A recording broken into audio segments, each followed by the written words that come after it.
ఎలా ఉంటుంది మన ఇంట్లో వండుకున్నట్టు కూరలు గట్ట అన్ని బాగానే ఉంటున్నాయా? ఏదో పేదవాళ్ళకి పెడుతున్నాం కదా, ఏది పెడితే అది పెట్టేస్తున్నాం. బాగుండే చక్కగా బాగుండే తింటున్నారు అందరూ చక్కగా.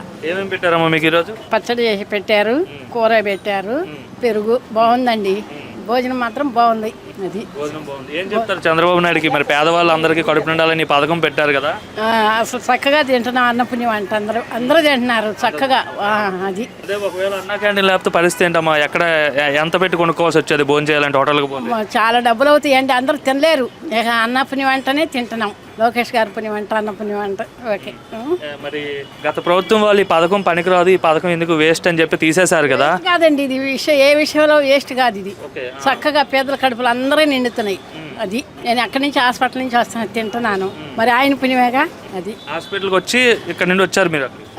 మందడం నుంచి వచ్చి కన్ను చూపించుకొని ఇక్కడ దిగి భోజనం చేస్తున్నాం. మరి ఉండబట్టే కదా ఆయన పెట్టబట్టే కదా తింటుంది. అందరూ చాలా మంది తింటున్నారండి, అందరు కడుపులు నింపుతున్నారు. అది అన్నా క్యాంటీన్లో ఏం పెడుతున్నారు? ముష్టి అన్నం పెడుతున్నారు అని చెప్పి వైసీపీ వాళ్ళు అంటున్నారు కదా. అవన్నీ ఒట్టి మాటలు నమ్మొద్దు అసలు. కడుపుకు చక్కగా అందరూ తింటున్నారు. పేదలు మొత్తం తింటున్నారండి. అన్నానికి ఏమి ఎవరు కొరత పడతలేదు. చక్కగా మరి అంతమంది వస్తున్నారంటే బాగుండబట్టే వస్తున్నారు, బాగా తింటున్నాం.